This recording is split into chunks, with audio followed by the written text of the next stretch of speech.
Fishing with John. Fishing with John. Fishing with John. Out on the water, fishing with John.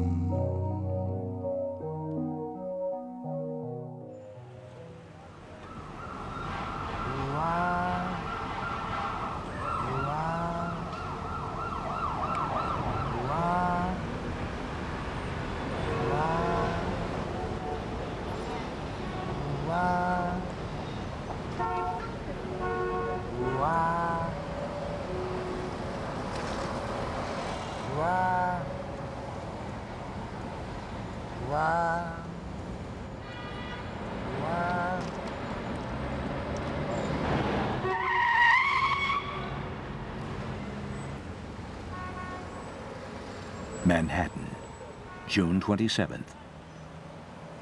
The eyes of a fisherman.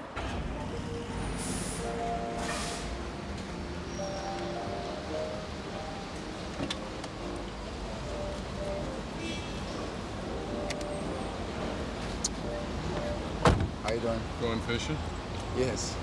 You have your license? Yeah, I have my You know license. how to drive this thing? I have a new license. Maybe someone else should drive. There's nobody here but you and me. I'll drive. You want to drive? No. Are you trying to show me what it was like working with me? No, you'll find out later. Today, John Lurie and Jim Jarmusch hunt for the most dangerous creature in the sea, the shark, on Fishing with John. So what are the great fish movies? Jaws. So what do you do if you catch a shark? They hoist it into the boat? Do you know how to do that stuff? Get it into the boat? Yeah. Shark? Yeah. No. We'll come back with one arm each.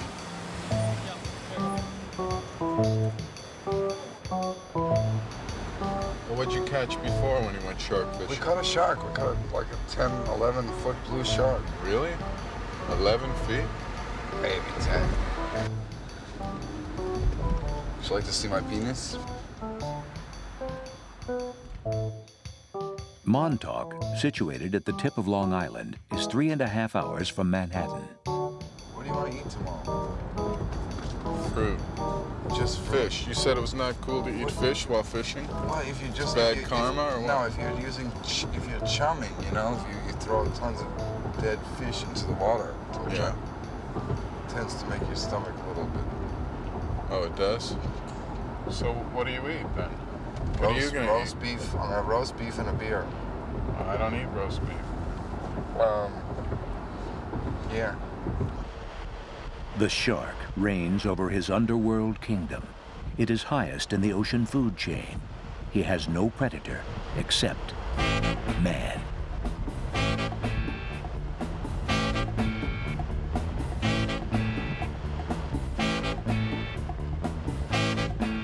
I can't see a thing.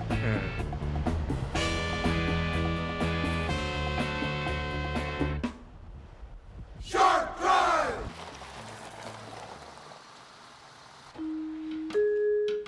The fishermen arrive at Kenny's Tipperary Inn, where they stay for free.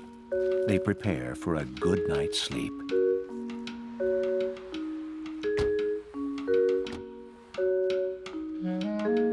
The fishermen arrive at Kenny's Tipperary Inn, where they stay for free. They prepare for a good night's sleep. This is a real Husker Du town.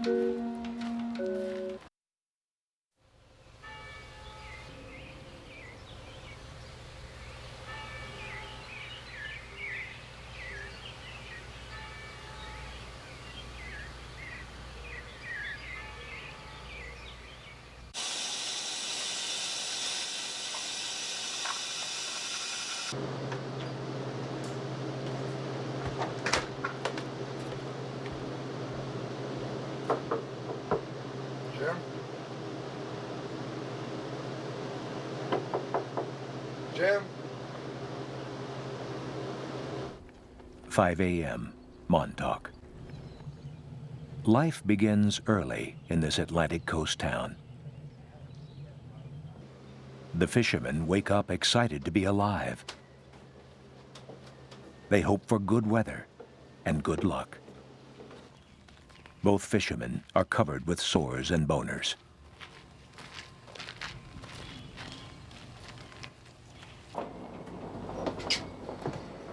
All right.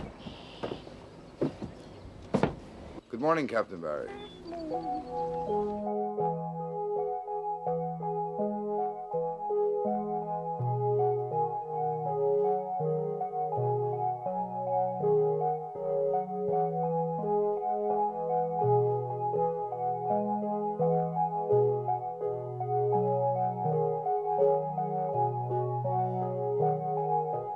Fascinating. Our world today. With technology, man now knows more about his fellow man and the world he lives in than ever before. Yet we still know very little. We know very little, for example, about the topic of today's program, the shark. The shark has lived in the same form for millions of years. The word shark came from the German word Schurke, which means villain. How deep is the ocean? Nobody really knows for sure.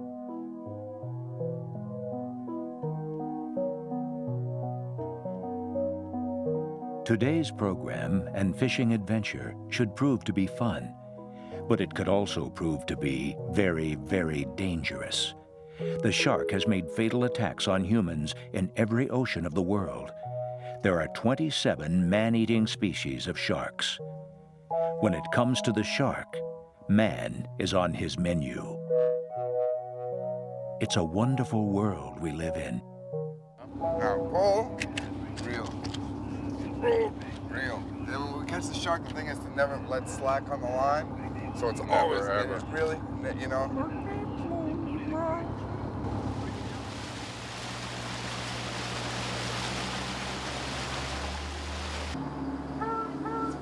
Why am I here?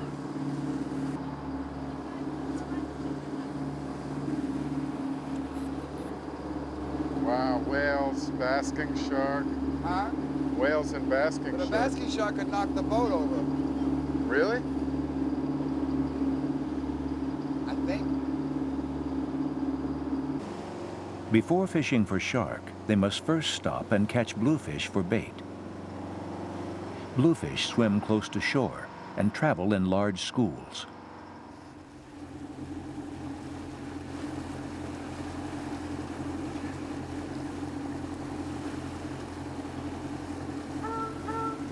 Why am I here?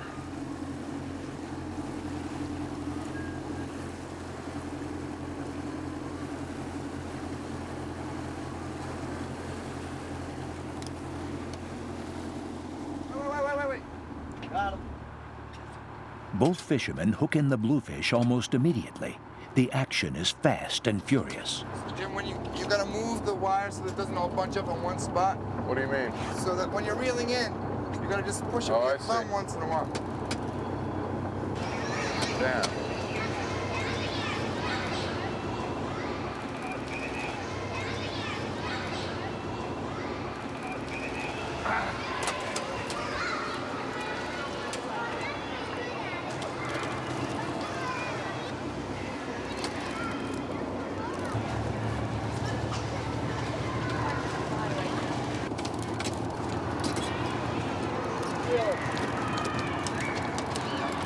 I got two on here. Three.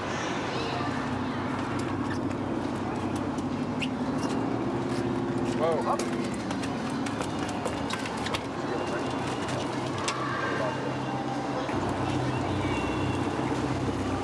You're right, 4 at once. How did you know that? There it goes. 3. Those are nice size striped bass, though. Drop over. sharks eat stripers? I didn't think so, but I guess so. Yeah, those are big fish, though. Yeah. But one day, me and Will, I mean, it's so fast, no? But we just got lucky. What, did we just get lucky? Yeah.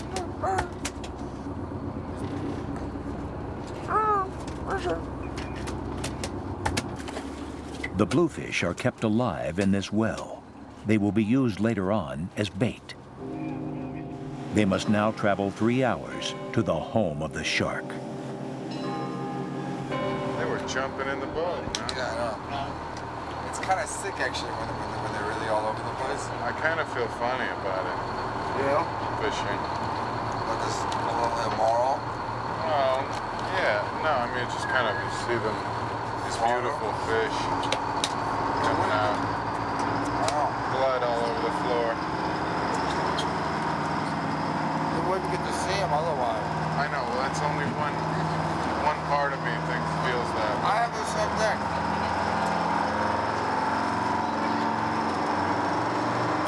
In a way, it's totally immoral. No? Well, in a way, it's perfectly normal. Along with the live bluefish, they also have striped bass fillets and mackerel to be used as bait. Here, the first mate, Brian, skillfully dresses the hook with mackerel to lure the shark.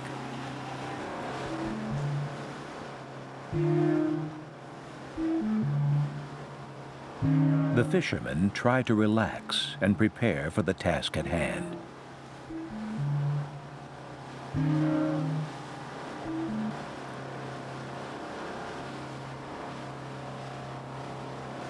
Brian prepares the chum.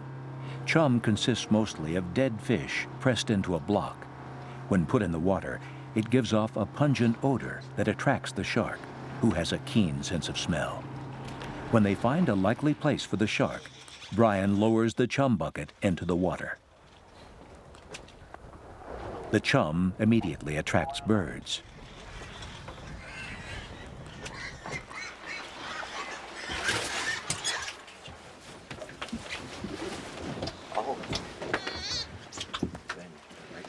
Here? Why am I here?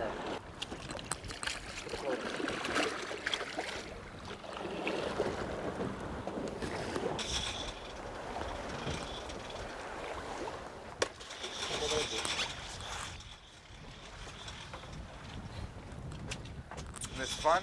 Isn't this fun? They watch to make sure the bait drifts in the right direction. Now there's nothing to do but wait.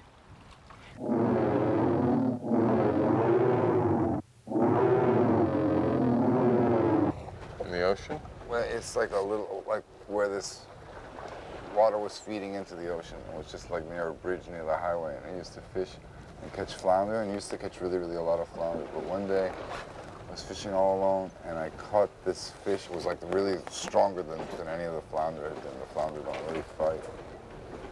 And I pulled in this fish that had a mouth that was like, the fish was about this big around, right?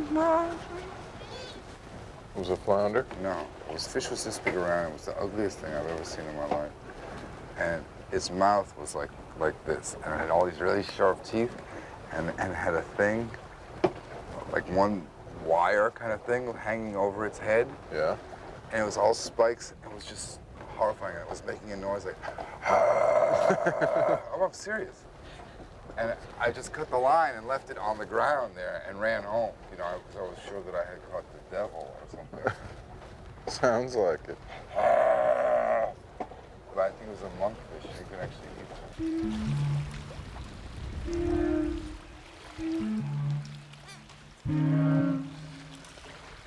You could see the barracuda jumping around the boat, shoom, shoom.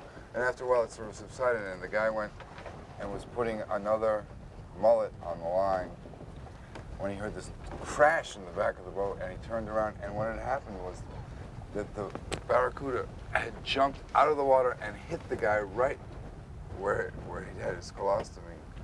So going like 90 miles an hour, the barracuda just jumped and hit the guy, and they had to take him to the hospital. That's true? It's a true story. I heard a story about this woman swimming. Yeah. No, this is really true though. This woman That's a true story. in Florida? Yeah. I heard a story about this woman that was swimming in the ocean. I think it was in Florida, and dolphins started swimming with her, right? Yeah. And the dolphins kept poking her in the chest, right above her breast. And they kept coming with their noses and hitting her in the chest. And she got really scared, and they took her out of the water, but the dolphins kept swimming until they got her into the shallow water and hitting her in the same spot. And she had a big bruise right on the top of her breast. And the dolphins. And they took her to the doctor to examine her. And they did a, what do you call it, mammogram? And found that she had cancer. Really? Right in that And she spot. didn't know? No, she had no idea. And they said, well, they were able to cure it because it was early. Every fisherman has his story.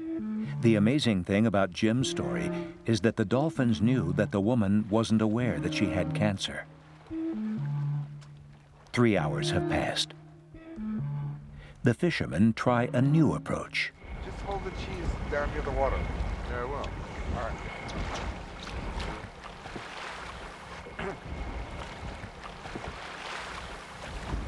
As close as you can. And then when the shark comes up, when you see the shark, just let go.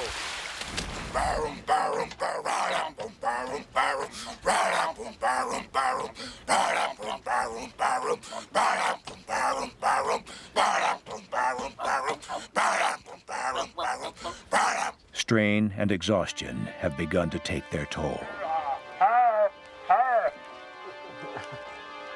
John, how deep is the ocean? John, why do they call those blue sharks? Why do they call basking sharks basking sharks? John? Say make my day. What? Say make my day. Exactly.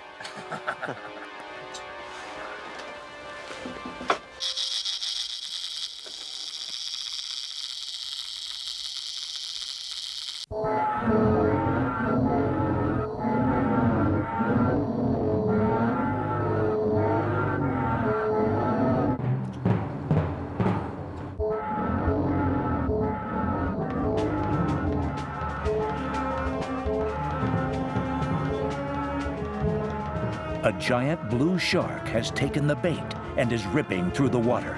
The battle is tremendous.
He's not moving. The shark has stopped. After a half hour of fighting, John is exhausted.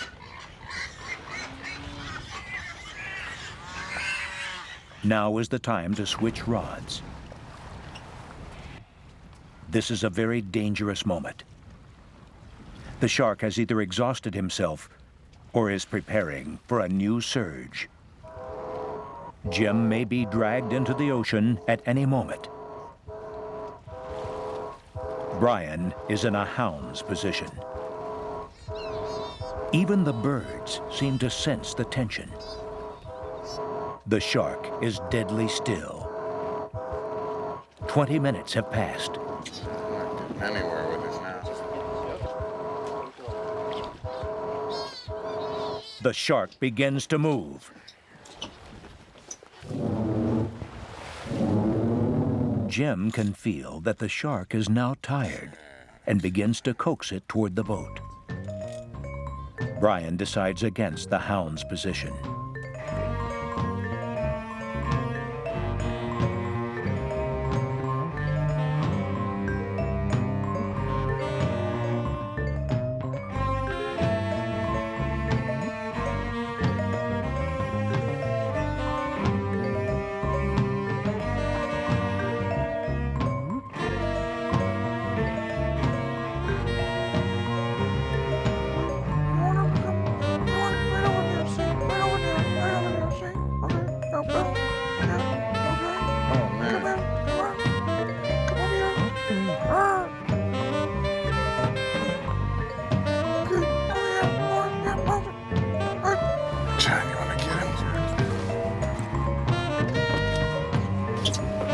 This thing's not tired. It's not tired. It's a strong one. I feel like I have a boat sweating from here.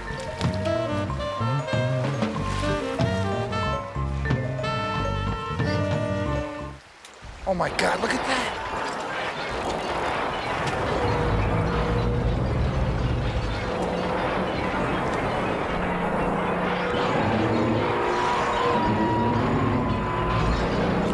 An enormous 12-foot blue shark weighing almost 300 pounds is brought to the surface.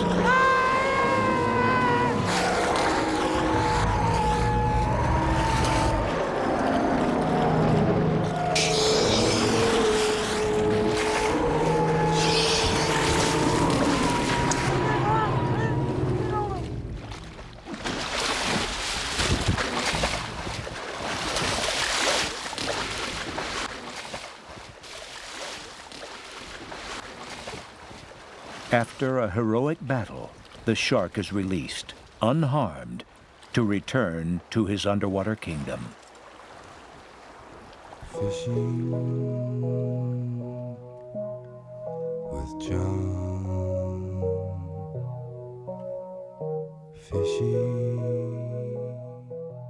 Music from this program, as well as other exquisite recordings, the Lounge Lizard's new album, Queen of All Ears, for example, are available on the Strange and Beautiful music label. Purchase these CDs at your local record store or directly at www.strangeandbeautiful.com. Water fishing.